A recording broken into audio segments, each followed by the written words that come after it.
Apakah Anda pernah kecewa? Pasti pernah. Apakah Anda pernah sakit hati? Pasti juga pernah. Kita semua, Anda dan saya, pernah merasakan yang namanya sakit hati. Apa penyebabnya? Tidak peduli apa penyebabnya, apa masalahnya, tapi yang pokok adalah kita semua sebagai manusia pasti pernah mengalami yang namanya kecewa, apalagi sakit hati.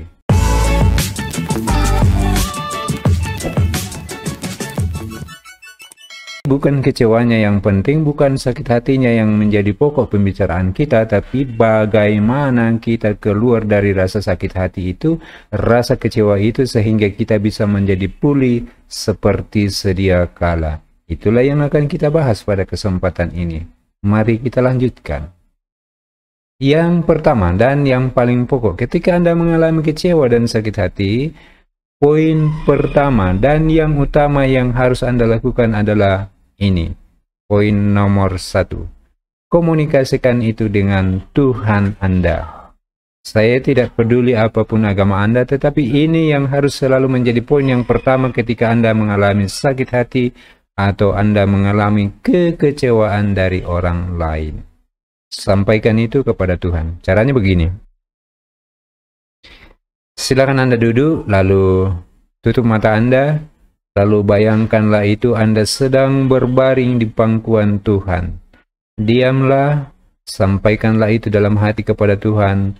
Tuhan, ini masalahku. Sekarang saya datang kepada Tuhan. Saya mau berbaring di pangkuan Tuhan. Biarlah Tuhan mengambil rasa sakit ini, rasa kecewa ini. Setelah Anda berdiam diri beberapa saat lamanya, pada akhirnya Anda pasti akan merasa sedikit lebih lega di dalam hati Anda. Ini sangat manjur untuk Anda praktikkan di dalam kehidupan Anda. Poin yang kedua yang harus Anda lakukan adalah sadarilah dan biarkanlah diri Anda bersedih untuk waktu tertentu. Misalnya begini, Anda memberi waktu 3 hari lamanya. Misalnya sepanjang 3 hari itu, oke, saya 3 hari ini ke depan ini saya akan berkabung atas apa yang saya alami. Selama masa berkabung itu silakan diingat-ingat apapun yang membuat Anda sakit hati, mengapa Anda sakit hati, mengapa orang lain melakukan itu terhadap Anda. Biarkanlah itu semua bermain-main di dalam pikiran Anda, bermain-main di dalam perasaan Anda. Bagian yang kedua yang dapat Anda lakukan adalah menyadari dan memberikan waktu untuk diri Anda untuk berkabung. Katakanlah kepada diri Anda seperti ini. Oke, selama 3 hari ke depan ini, saya akan menjalani masa-masa berkabung. Saya untuk sementara menutup diri dari segala aktivitas dan saya akan merasakan bagaimana rasa sakit ini, bagaimana semua ini bisa terjadi, dan setelah itu, setelah 3 hari kemudian, saya harus bangkit dari keadaan ini. Nah, ini adalah bagian yang ketiga, bagaimana mengatasi sakit hati dan rasa kecewa di dalam hati Anda. Tetaplah tersenyum dan terimalah itu dengan lapang dada. Tidak peduli orang yang menyakiti Anda itu adalah orang istimewa bagi Anda atau rekan bisnis Anda, tetapi tetaplah tersenyum dan katakan, oh iya ya, ternyata seperti ini hasilnya. Oh iya ya, pada akhirnya ternyata kamu mengkhianati saya. Nah, dengan seperti itu, dengan lapang dada, kamu akan menerima segala sesuatu yang terjadi. Kamu akan lebih lega setelah menjalani proses ini. Poin yang keempat yang dapat Anda lakukan untuk mengatasi sakit hati, mengatasi rasa kecewa adalah belajarlah membujuk diri Anda sendiri. Lalu bagaimana caranya membujuk diri sendiri? Ini kan kita yang sedang bersedih. Bagaimana caranya membujuk diri kita sendiri? Saya kasih contoh. Sekarang Anda duduk. Lalu bayangkanlah Anda duduk seperti ini. Ini adalah diri Anda.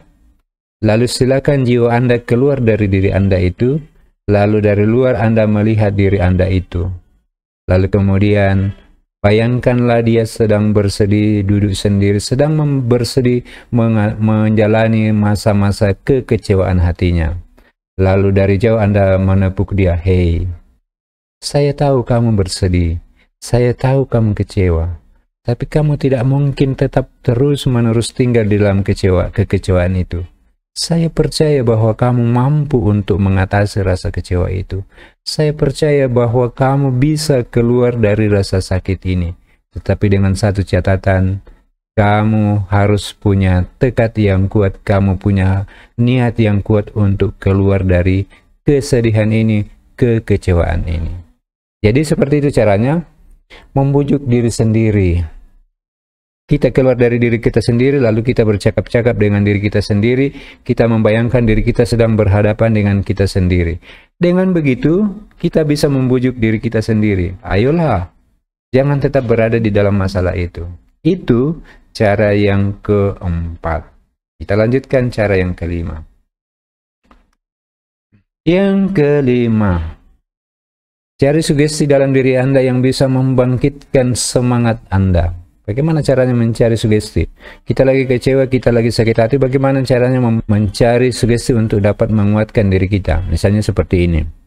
Anda saat ini sedang sakit hati, dihianati oleh pasangan hidup Anda, pacar Anda, pergi meninggalkan Anda sehingga membuat Anda sakit hati dan kecewa. Bagaimana caranya mensugesti diri? Katakan begini kepada dia. Terima kasih engkau sudah mengkhianati saya. Terima kasih engkau sudah membuat saya sakit hati. Terima kasih engkau sudah membuat saya sangat kecewa. Tapi tahukah kamu, satu hal yang membanggakan bagi diri saya adalah setidak-tidaknya sampai detik ini saya masih tetap setia menjaga apa yang pernah kita ucapkan sampai ketika kamu mengkhianati saya, meninggalkan saya. Bahwa kamu sudah pergi meninggalkan saya, kamu tidak lagi setia kepada saya tahu. Tapi satu hal yang membanggakan bagi saya adalah bahwa saya tetap memegang teguh apa yang pernah kita ucapkan sampai kamu pergi meninggalkan saya. Seperti itu cara kita mensugesti diri kita. Nah, ini yang keenam. Bagaimana caranya mengatasi rasa kecewa dan sakit hati di dalam diri Anda? Jangan biarkan perasaan mendominasi pikiran Anda. Nah, sakit hati itu kan persoalan perasaan. Kecewa itu adalah persoalan perasaan. Nah, masalah beratnya adalah ketika kita kecewa, ketika kita sakit hati, yang mendominasi itu adalah perasaan. Tetapi, dalam keadaan tersebut Anda harus tetap berusaha untuk menggunakan akal pikiran Anda. Di sini boleh panas, di sini boleh sakit, tapi di sini harus tetap dingin. Supaya kita harus tetap berkepala dingin. Memikirkan segala sesuatu yang mungkin kita lakukan itu hanya bisa dilakukan apabila kita berkepala dingin. Kalau kepala pun panas, nah itu tidak bisa lagi berpikir waras. Di sini panas, di sini juga panas. Akhirnya segala sesuatunya menjadi kacau.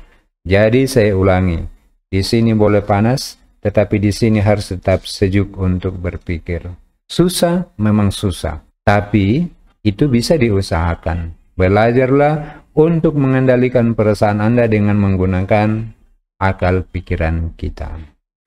Nah, dengan mempraktikkan keenam hal yang saya sudah jelaskan di dalam video ini, saya jamin sebesar apapun kesedihan Anda, seberat apapun kecewanya Anda pasti bisa keluar dari permasalahan ini. Salam sehat dan salam sukses untuk Anda.